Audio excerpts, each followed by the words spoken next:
Tene février kalo kile mugan wolonwula san ba fila ani mugan saba Mali kunnafoni jamana na jabgo anw minnu y'an filɛ sanga na wagati Mali kɔnɔ fo ka taa se Mali kɔkɔna ma an ka bɔlɔlɔ kɔnɔ kan Mali kunnafoni.net an bɛ aw fo ni ka aw waleɲuman dɔn dante foli min na aw bɛ sigilen ka bamanankan kunnafoni min kɔnɔ o wagati sera aw bisimila ko kura.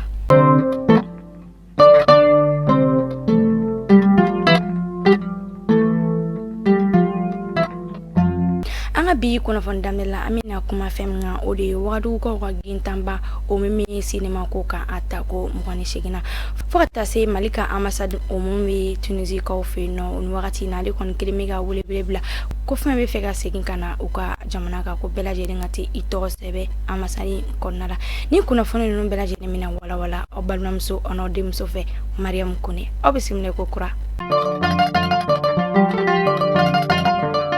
Kunnafoni daminɛ sa Wagadugukaw ka gintanba min bɛ yen nɔ sinima ko bunan ko ka a ta ko 28 na o kɔni daminɛna sibiri tɛmɛnen Wagadugu Burkina Faso jamana o kɔnɔna a ko kɛnɛ kan maa caman de kun bɛ yen nɔ ka fara maaba wɛrɛw kɔni kan kɛrɛnkɛrɛnnenya la ɲinata bonya ani a karama o talen do ka di Mali jamana o kɔnɔna an ka jamana kɔni premier ministre n'o de ye Choguel Kogala Maïga ale kɔni kun bɛ kɛnɛ in kan ka fara maa wɛrɛ o kɔni kan o hukumu kɔnɔna na sa Choguel Kogala Maïga ale kɔni ye kuma ta ni ka foli o di jamana ɲɛmaaw kɔni ma minnu kɔni sɔnna ka ko in bonya ni a karama di an ka jamana o ma n'o ye Mali a yira k'a fɔ ko FESPACO kɔni ye kɛnɛ min bɛ se ka kɛ sababu ye ka Afiriki siniyasu olu kɔni ka se ka ye an'u ka se ka dɔn o hukumu kɔnɔna a bɛ weleda ka ɲɛsin Maliyɛnw ale ni Burkinabɛw ma k'u k'u bolo di ɲɔgɔn ma walasa u ka se ka se sɔrɔ gɛlɛya min jamana ninnu kan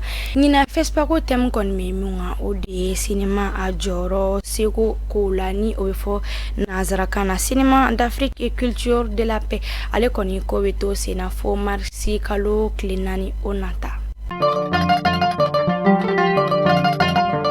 Komi a tun y'a fɔ aw ɲɛna cogo min na Mali ambassade min bɛ Tunisikaw fɛ yen nɔ ni wagati na ale kɔni kelen n'u ka weleweleda ka ɲɛsin ko maa o maa bɛ yen nɔ n'i bɛ fɛ ka segin ka na i faso la ni wagati na ko bɛɛ lajɛlen ka i tɔgɔ sɛbɛn ambassade na an bɛ yɔrɔ min na i ko bi Tunisi kɔni ale kalayalen don kosɛbɛ a jamana ɲɛmaa n'o de ye Kais Saied ale kɔni y'a jira k'a fɔ ko farafinw kɔni bɛ fɛ ka Tunisi siɲɛ ni ka o falen ka Tunisi muso ka olu furu ni ka Tunisi kɛ farafin jamana o kɔni ye nin kuma ninnu sababu yala farafin minnu kɔni bɛ Tunisi olu kɔni ɲininen don kosɛbɛ nin wagati na ka dɔ kulo kan ko Afiriki lakɔliden fɛn bɛ Tunisi jamana kɔnɔ kan olu ye sɛbɛnbɔ sɛbɛn min b'a jira k'a fɔ ko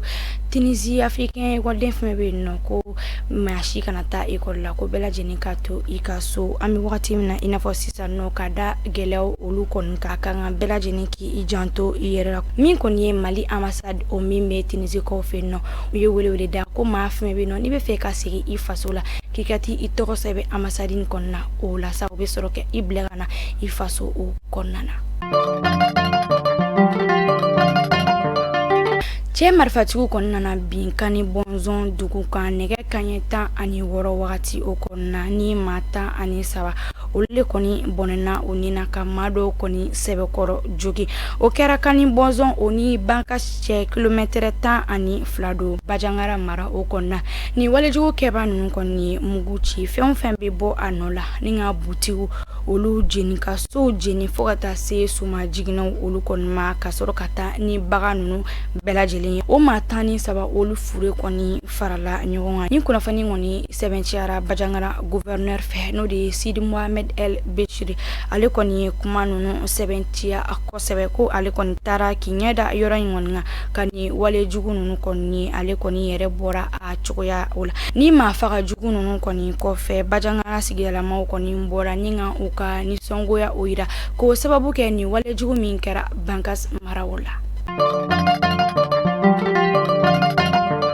Baɲumankɛtɔ olu kɔni tɔgɔla don min bɛ ɲɛnamaya février kalo tile 27 Mali kɔnɔ fo ka taa se diɲɛ fan 14 bɛɛ lajɛlen na a ka ca ni san 10 o ye Mali kɔni bɛ gɛlɛyaw olu kɔnɔna na baɲumankɛtɔ olu kɔni fana bɛ wulikajɔ la waasa ka maaw dɛmɛ hali n'a sɔrɔ waati tɛmɛlenw na u ye baaraw kɛ jamana in fan bɛɛ la nka an bɛ yɔrɔ min na i ko bi u caman kɔni tɛ jamana camancɛ marabolo o kɔnɔna i n'a fɔ kɔrɔnfɛlaw gɛlɛya kɔni sera o yɔrɔ min na olu kɔni dugudenw kɔni dɔ y'a yira k'a fɔ ko baɲumankɛtɔ ninnu u jɔyɔrɔ ka bon kosɛbɛ sabula hali dɛmɛ kɔni kɔfɛ u bɛ baaraw kɔni di sifinnakaw olu kɔni ma wa ko baɲumankɛtɔw kɔni ka wulikajɔ bɛ se ka kɛ sababu ye ni ka basigi sabati jamana kɔni kɔnɔna na i n'a fɔ jamana ka lasigidenw olu tɛ fan minnu kɔni na.